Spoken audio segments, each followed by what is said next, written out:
Olá, turma! Hoje iremos falar sobre os glóbulos vermelhos. E entre as desordens hematológicas que envolvem os glóbulos vermelhos, nós temos as anemias, que é a desordem mais comum na hematologia. Mas o que são anemias? Então, anemias, para quem não lembra, é quando a gente tem uma redução das hemácias, que consequentemente, por falta dessas hemácias, nós vamos ter também uma deficiência no suprimento de oxigênio. Na prática, a anemia é quando a gente tem uma queda de glóbulos vermelhos ou eritrócitos, ou uma queda de hemoglobina e até mesmo de HT, levando então à falta de oxigênio, à hipóxia. Segundo a Organização Mundial da Saúde, o diagnóstico da anemia é dado quando os homens apresentam uma hemoglobina abaixo de 13 gramas por decilitro e nas mulheres 12 gramas por decilitro, uma queda da hemoglobina abaixo disso. Bom, só para recordar, coisas simples que você já lembre, nós vamos falar novamente dos eritrócitos. Para quem não lembra, são aquelas células anucleadas, de forma discoide, bicôncava, que parece aquela bala soft, tem um tamanho de 8 micrômetros de diâmetro, né? No sangue periférico não tem núcleo, mas vocês têm que lembrar que na medula óssea tem, tá? São bastante flexíveis para poder passar em capilares bem mais finos, tem uma sobrevida em média de 120 dias e a principal função das hemácias seria o transporte de oxigênio. Então, hemácias, eritrócitos, glóbulos vermelhos, é tudo a mesma coisa. Bom, em relação à eritropoese que vocês já tiveram, só para ter uma recordação, um ser humano normal, ele repõe todo dia de 0,8 a 1% de todos os eritrócitos circulantes. Todo dia ele está fazendo sangue, todo dia tem hemácias morrendo, todo dia eles têm que produzir hemácias. Um grande hormônio, que até já caiu na prova, né, que ajuda a produção dessas hemácias, se chama eritropoetina, que é produzida 90% no rim e 10% no fígado. A eritropoetina, ela tem a função, então, de quê? De estimular a stem cell, né, aquela célula tronco que fica lá na medula óssea, a produzir as hemácias. Então, a eritropoetina é responsável por produzir os eritrons. Para quem que não lembra quem é o eritron seria todas aquelas células percussoras e mais os eritrócitos. Então, desde os pró-eritroblastos até as hemácias, isso seria o eritron, né? Então, só para a gente recordar rapidinho, toda vez que a pessoa tiver uma falta de oxigênio, uma hipóxia, células do rim percebem a falta desse oxigênio e produzem a eritropoetina. Essa eritropoetina sai do rim, vai até a medula óssea para a medula óssea produzir hemácias. Bom, toda vez que eu falo de eritrograma, não estou falando hemograma. Hemograma é que vai tudo, hemácias, leucócitos, plaquetas. Eu estou falando só da parte vermelha. O que envolve o eritrograma? Então, nós temos a contagem dos eritrócitos, a contagem dos reticulócitos, que são as células um pouquinho mais jovens, contagem da hemoglobina, que é a proteína da hemácia, do hematócrito, que a gente consegue ver o volume plasmático ocupado pelos eritrócitos, né? Não sei se vocês já fizeram isso, mas vocês vão fazer. Se não for nesse ano vai ser, né? Mas se não for nesse semestre, vai ser na aula de laboratório clínico, que vocês vão retomar tudo isso de novo. E nós temos também os índices hematimétricos, ou eritrocitários. Esses índices eritrocitários, na verdade, são contas que a gente faz, não é novo exame. Então, nós temos o volume corpuscular médio, que a gente vai dar em femtolitros, ele vê o volume da hemácia, tá? Vocês podem encontrar como VCM, ou também vocês podem encontrar como VGM, que seria o volume globular médio. É tudo a mesma coisa. Nós temos também o HCM ou HGM, que é a quantidade de hemoglobina que existe nessas hemácias, então seria a cor da hemácia, como que está a cor. Nós vamos dar em picogramas. E a média dos dois, né, que é o CMHC, tá? Que a gente dá em porcentagem isso. E por fim, para terminar os índices hematimétricos, nós temos o RDW, que seria os índices de anisocitose, ou seja, os índices de variação de volume, do tamanho dessas hemácias. Está grande, está pequeno, está variando quanto? Bom, só para vocês recordarem, eu coloquei aqui um valor de referência de hemoglobina para homens e mulheres, de hematócrito para homens e mulheres. Aqui, ó, VGM, mas pode ser VCM, que são os índices hematimétricos, né? Então, tamanho de hemácia. Sempre que uma hemácia tiver abaixo disso, é porque ela está microcítica, porque ela está pequena. Quando ela estiver acima disso, aqui, ela vai estar macrocítica, porque ela está grande.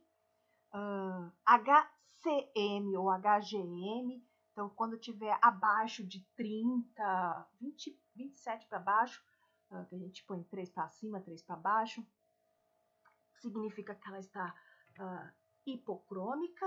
Se ela estiver acima disso, está hipercrômica. E aqui também seria a média dos dois, tá? E aqui a variação de tamanho das hemácias. Só lembrando que cada laboratório pode ter seu valor de referência, mas é uma média, fica muito parecido com isso. Bom, para quem não fez hematócrito, eu coloquei aqui um exemplozinho de como é que fica o hematócrito. O hematócrito é um exame que a gente colhe o sangue da pessoa em um capilar. Não sei se vocês já viram isso, mas algumas pessoas acham que sim. O capilar seria aquela, como se fosse uma micropipeta bem fininha, né? Onde a gente coloca o sangue dentro e a gente põe para centrifugar. E assim como os tubos que a gente centrifuga de sangue, fica sempre aquela parte amarela, que é a parte líquida do sangue, e os eritrócitos aqui embaixo. No hematócrito, a gente consegue analisar como é que está a situação desse indivíduo, se ele está com anemia ou não. Então, por exemplo, se quase que metade deu de água, né, de líquido, no caso plasma e eritrócitos, então a gente vai indicar que essa pessoa está normal. Se a pessoa apresentar muito líquido, tá vendo? Muito plasma e poucas hemácias, então a gente fala que ela tá com anemia. Então, HT abaixo de 41% para homem é indicado anemia e HT abaixo de 34% para mulher é indicado anemia. Mas isso vai variar muito de laboratório para laboratório. Por exemplo, eu fui num laboratório que o HT para a mulher era 36, eles diziam que eu estava com anemia. Mas enfim, né, eu já fiz outros exames, tá tudo normal. Bom, se a pessoa está retendo líquido, por exemplo, uma pessoa que está grávida, uma pessoa que tem um baço aumentado por algum motivo, ela retém líquido. E se ela estiver retendo líquido, olha aqui a quantidade de plasma que ela tem. Ela tem até a quantidade de hemácias normais, ó. Mas ela tem muito líquido, por isso que está retendo líquido. Olha quanto plasma ela tem. Bom, se a pessoa está, por exemplo, com uma hemorragia ou uma diarreia, está perdendo muito líquido, tá desidratada, olha, se ela perdeu líquido, é lógico que o plasma vai estar menor. E aqui a quantidade de hemácias, ó, seria como se fosse normal. Na anemia a gente vê claramente que diminui a quantidade de hemácias, tá? Nesses outros casos, a quantidade de hemácia está aqui quase que normal, o que está variando é o líquido. Bom, falando do volume corpuscular médio ou globular, tanto faz, então VGM ou VCM, esse índice hematimétrico ou eritrocitário, ele vai refletir dois fenômenos importantes na produção dos eritrócitos. Ele vai falar sobre a síntese da hemoglobina e como está ocorrendo as divisões da formação dos eritrócitos. Então eu coloquei aqui só para vocês terem uma ideia de como que está ocorrendo, o que a gente analisa utilizando o volume corpuscular médio ou globular médio. Então, se a pessoa tiver uma anemia microcítica, que significa que as hemácias estão pequenininhas, então ela vai ter o maior número de divisões celulares e vai ter o volume corpuscular diminuído. Por quê? Não tem volume, a hemácia é pequena. Então ela vai ser pequena mesmo, vai dar uma diminuição. Aqui, ó, em vez de dar, sei lá, se aqui for 90, vai dar uns 80, vai. Tá pequeno. Pessoas normais, então, vai ser o que a gente chama de normocítico, porque o volume é normal, não é microcítico, é normocítico. O tamanho tá ok, tá dentro daqueles 90 que a gente falou. Mas, se as hemácias apresentarem gigantes, do tamanho dos leucócitos, inclusive, a gente consegue ver as hemácias, a gente fala que a gente pode ter uma anemia macrocítica.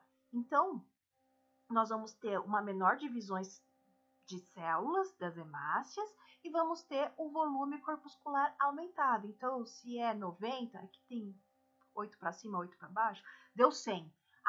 Deu 100 o volume corpuscular médio, então isso aqui está macrocitose, então isso aqui tá grande mesmo.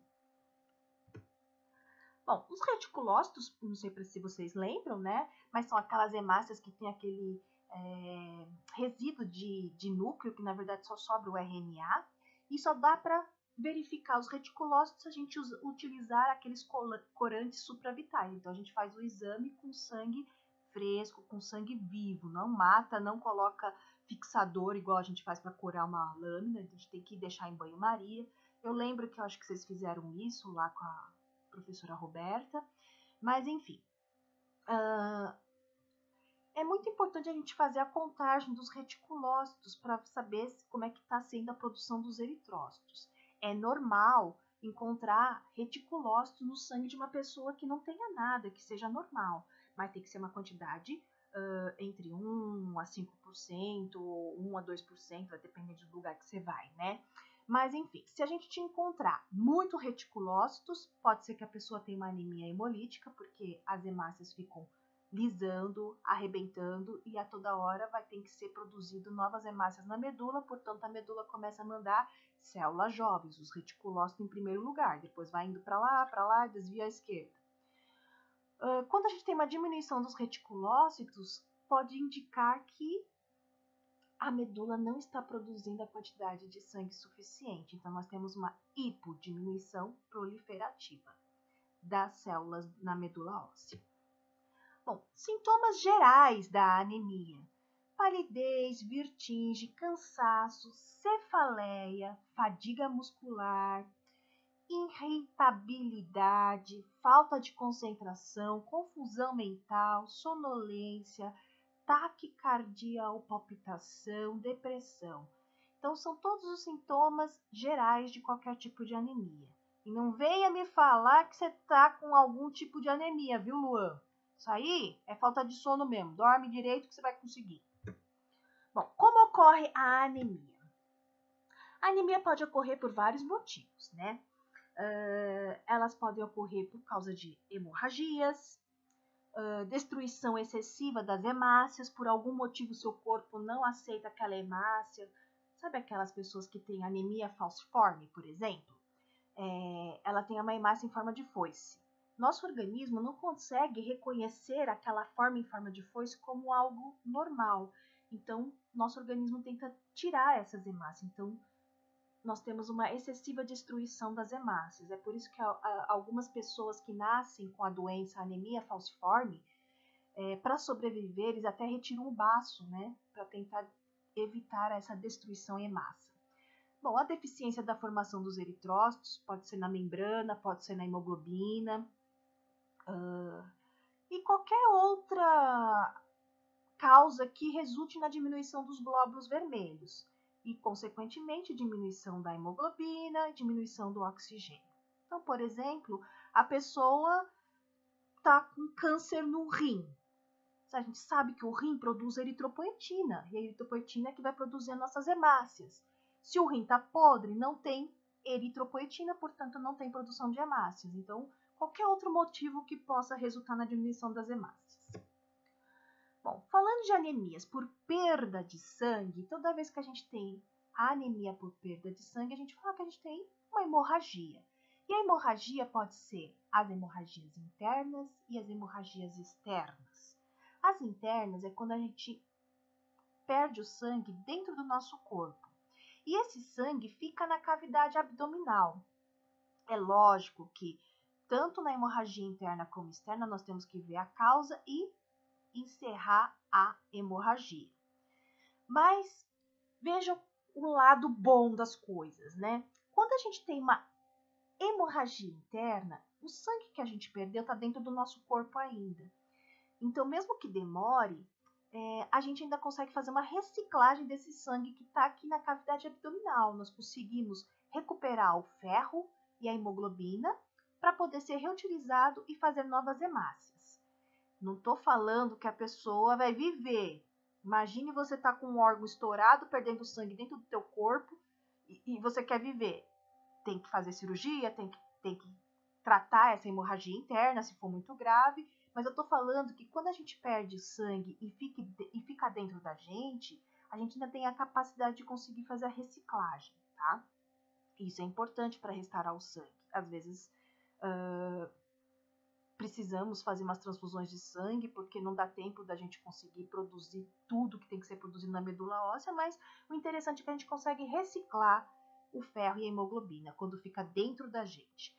Porém, quando a gente tem uma hemorragia externa, a gente perde o sangue para o meio ambiente.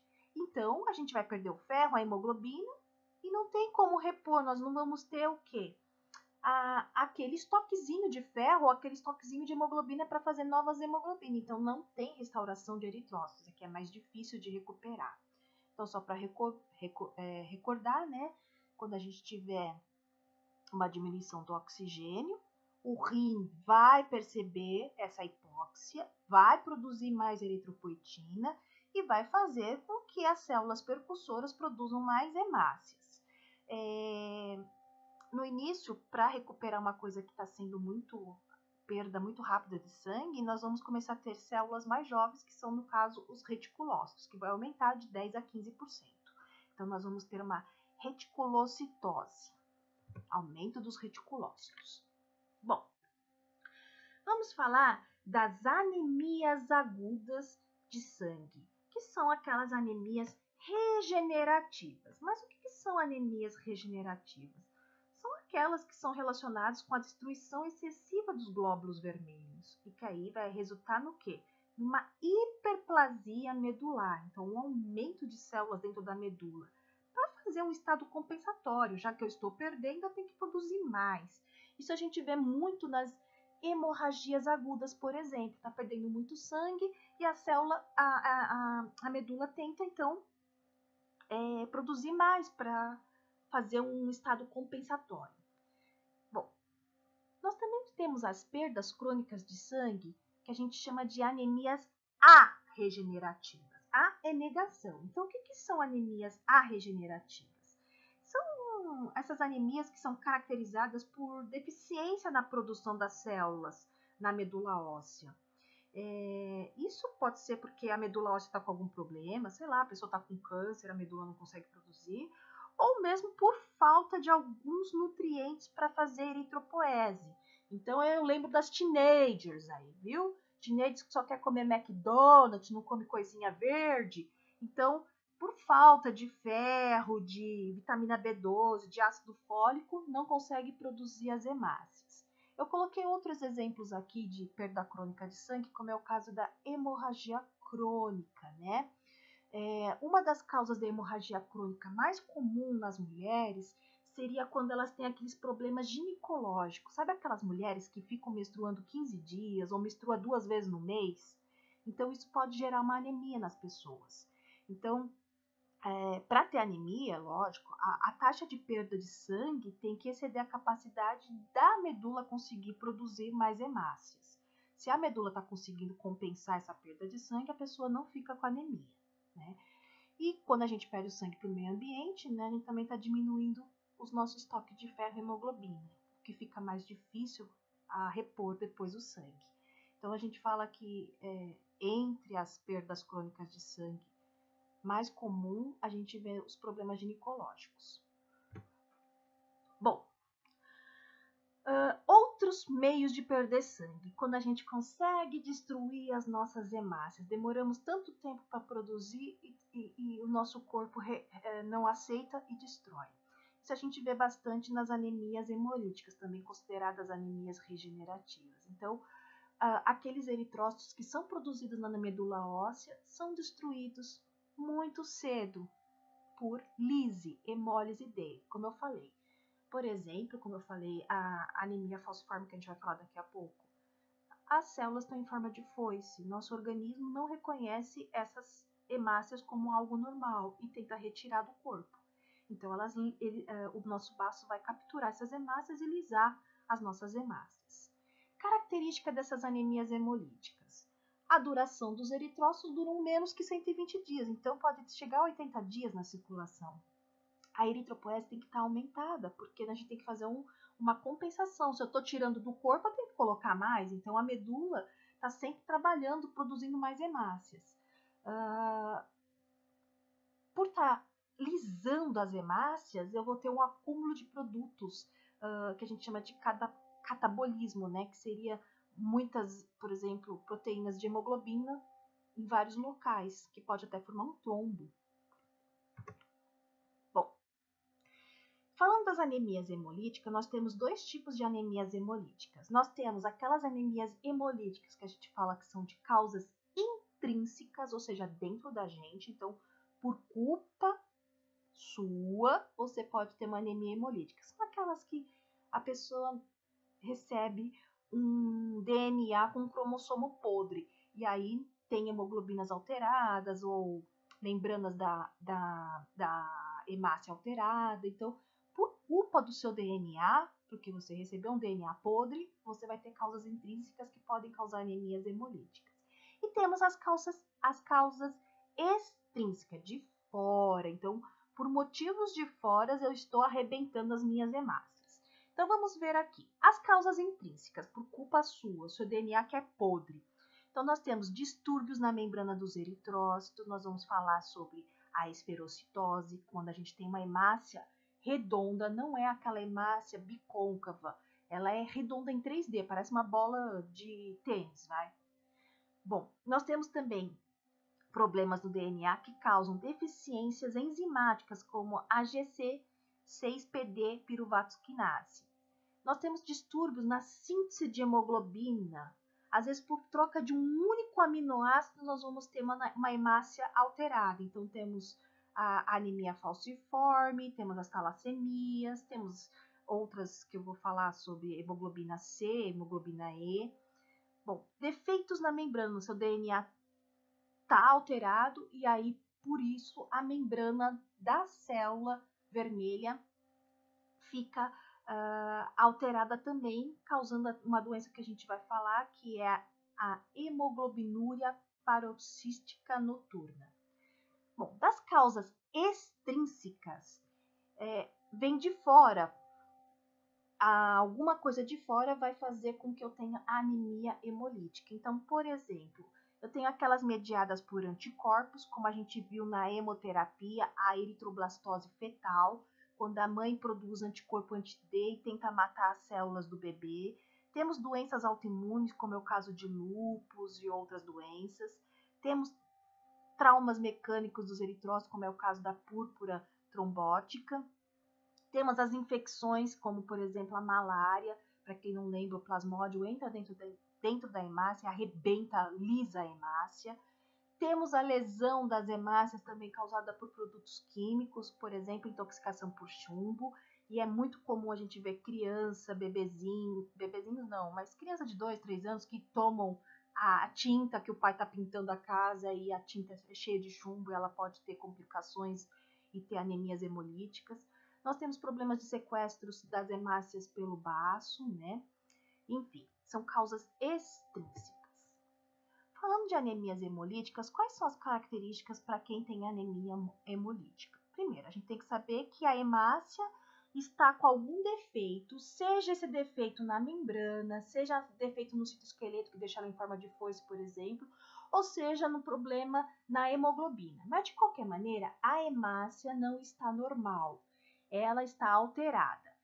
E a gente sabe que nós temos órgãos que fazem a hemocaterese. Não sei se vocês lembram, mas a hemocaterese seria a retirada de hemácias velhas ou hemácias com algum defeito do nosso organismo. Quem faz isso? Baço e fígado. Então, quando a gente tem uma hemácia com problema, o baço vai retirar esta hemácia. Bom, quando ele retira essa hemácia, ele degrada essa hemácia. E ao degradar, ele libera quem? A hemoglobina. A hemoglobina livre, então, que vai ser quebrada e vai liberar, então, o grupo M, que é o ferro, e vai liberar também a biliverdina. Que, no futuro, essa biliverdina vai ser transformada em quem? Em bilirrubina. E é por isso que quando a pessoa tem uma anemia hemolítica e ela faz os exames laboratoriais, ela vai ter também o quê? O aumento da bilirrubina. Por quê? A hemácia não foi arrebentada? Não liberou o grupo M? Não liberou a biliverdina? A biliverdina virou bilirrubina? Então, toda vez que tiver lise de hemácias, nós vamos ter o aumento da bilirrubina. Por isso, anemias hemolíticas vai ser acompanhado de aumento da bilirrubina, tá? Além do aumento de bilirrubina, como você está arrebentando células, você tem que repor. E aí vai ter um aumento também dos reticulócitos, que são as primeiras células mais jovens que a medula vai mandar para a circulação. Quadro clínico da anemia hemolítica. Palidez, cansaço, icterícia, lógico, se você tem um aumento de bilirrubina, você vai ficar mesmo amarelo, né? Aumento de baço, porque o baço está retirando tudo que ele encontra, né? Ele está achando alguma hemácia alterada, ele vai retirando, ele vai trabalhar muito e vai ficar grande. Bom, diagnósticos gerais em laboratório, né? Vai ter uma diminuição da hemoglobina, o que vai caracterizar a anemia. Normalmente essa anemia é normocrômica e normocítica, ou seja, a hemácia não altera a cor e nem o tamanho. Vamos ter um aumento dos reticulócitos, um aumento do DHL e se o cumbis direto for positivo, nós vamos ter aquela anemia hemolítica autoimune. Bom, hoje nós vamos falar então das alterações da hemoglobina, que pode causar uma anemia hemolítica. Então, vamos falar das anemias hemolíticas causadas por defeitos da globina. Esse tipo de anemia é quando ocorre uma anormalidade hereditária, como eu já falei, que vai afetar o quê? A síntese da cadeia da hemoglobina. E aí nós vamos ter dois tipos.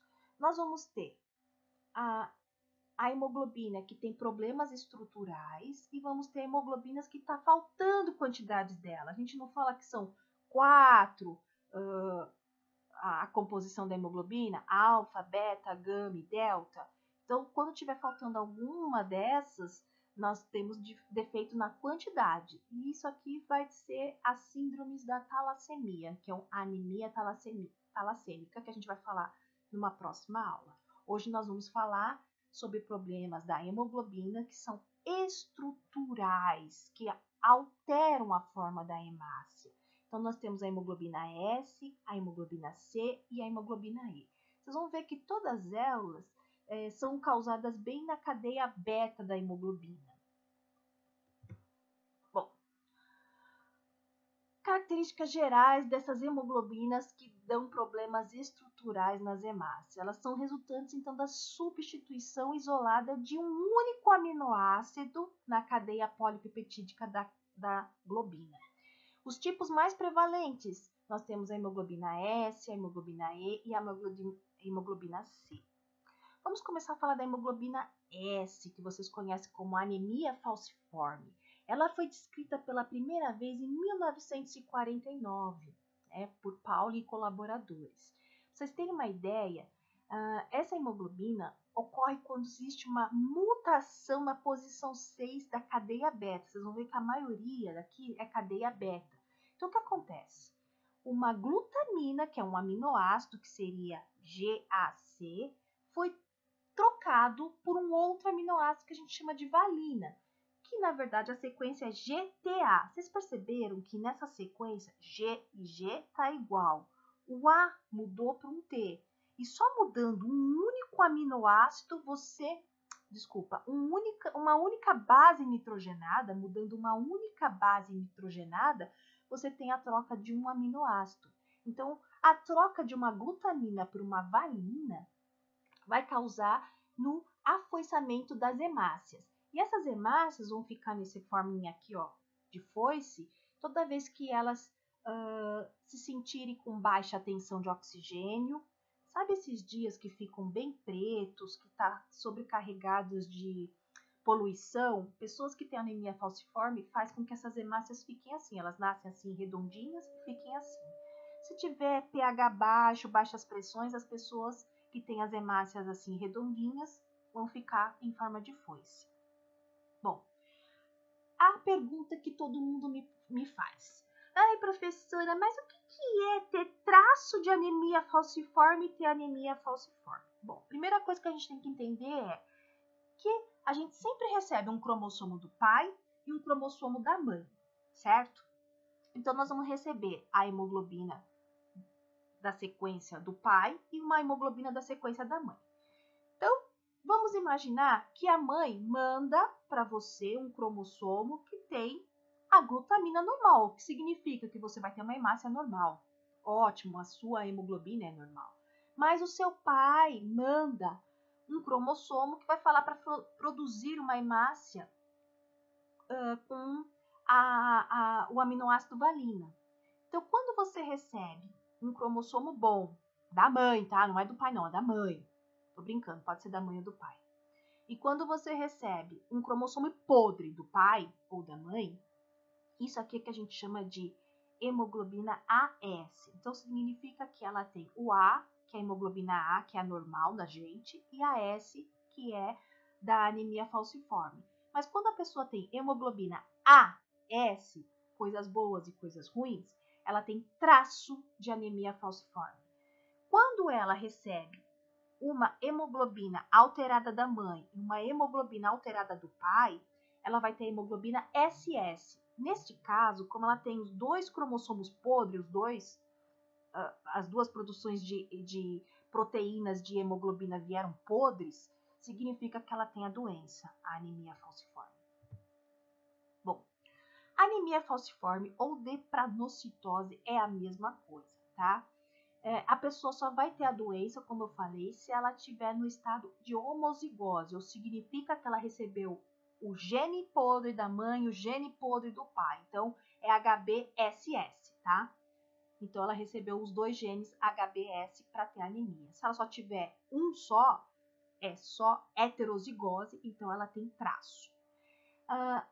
Essa doença era originada do continente africano, da raça negra.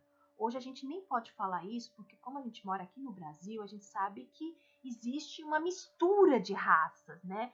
Então, você não pode falar, você tem anemia falciforme porque você é negro. Não pode mais falar isso. Por quê? Porque hoje você pode ter um loiro de olho azul com anemia falciforme. Por que ele tem anemia falciforme? Se vocês forem ver, o bisavô dele podia ser negro e ele recebeu o gene. E do lado da mãe, do lado do pai, aconteceu a mesma coisa. Ele pode ser loiro de olho azul, mas ele tem genes que possam ter a doença de anemia falciforme, que era da raça negra. Agora não existe mais isso, porque hoje está tudo misturado. Eu mesma tenho primo loiro de olho azul e que vieram, os avós deles eram negros, portugueses da Angola. Bom, características dessa doença é a forma de foice, né? Então, aqui são hemácias normais e aqui, ó, em forma de foice. Por ter metade só, ela só carrega metade do oxigênio, por isso que a pessoa tem tanta falta de oxigênio, por isso que ela tem tanto cansaço, por isso que ela tem tantos problemas. Bom, características gerais, os sintomas gerais de quem tem anemia falciforme. Primeiro, elas vão ter dores horríveis em todas as articulações. Por que ela tem essas dores horríveis nas articulações? Primeiro, porque elas carregam pouco oxigênio, não carregam o oxigênio necessário para todo o corpo. Segundo, porque essas hemácias em forma de foice podem sofrer a lise, a hemólise, e ao arrebentar, ela libera esses catabólitos de hemoglobina que pode acumular num local e causar a falta da circulação das outras hemácias, porque está obstruindo ali.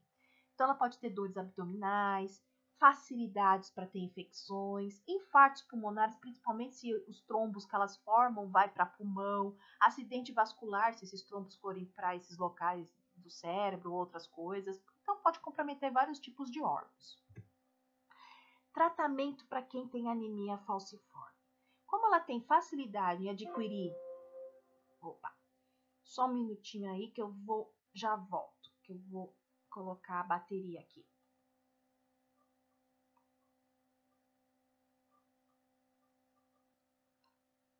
Então, voltando, né? Para falar sobre o tratamento da anemia falciforme, como a pessoa tem uma facilidade de ter infecções, o tratamento é através de antibióticos para evitar essas infecções, tentar hidratar o máximo possível nas crises, né, da anemia falciforme, se precisa fazer transfusões, vacinar essas pessoas que têm anemia falciforme com essas vacinas para não adquirir as doenças como pneumonia ou mesmo a da gripe, né? Tentar dar ácido fólico, vitamina B12 para tentar estimular a produção de hemácias. Existe um remédio que se chama hidroxéria, que tenta aumentar a hemoglobina fetal para melhorar a quantidade de oxigênio para essas pessoas. Mas o método mais eficaz para o tratamento de anemia falciforme seria o transplante de medula óssea, onde eles fazem o transplante dessa stem cell, só que eles colocam uma stem cell onde a hemácia não é mais em forma de foice, é uma hemácia normal. Bom, alguns diagnósticos que a gente pode fazer para descobrir se a pessoa tem anemia falciforme. Quando a gente faz um esfregaço de uma pessoa com anemia falciforme, se ela não tiver diminuição de oxigênio, porque o ambiente não está poluído, se ela não tiver uma queda de temperatura, enfim, ela vai ter um esfregaço que vai ser normocrômico e normocítico. Então, as hemácias vão estar normais, com cores normais, com tamanhos normais. Raramente vocês podem encontrar algo em forma de foice, né? Pode encontrar presença de eritroblastos? Pode. Pode encontrar as hemácias em forma de foice? Pode, mas às vezes vocês não encontram. Então, existem outras provas que a gente faz no laboratório para descobrir se a pessoa tem anemia falciforme, que é a prova da falcização, onde a gente utiliza substâncias onde a gente retira o oxigênio dessas hemácias e em menos de 15 minutos, essas hemácias ficam tudo em forma de foice. Para quem é da turma B, a Roseli da turma A, ela tem traço de anemia falciforme e em 15 minutos as hemácias dela ficam em forma de foice. Depois aí dá dica para a Roberta Reis para a gente conseguir o sangue da Roseli para fazer esses exames aqui.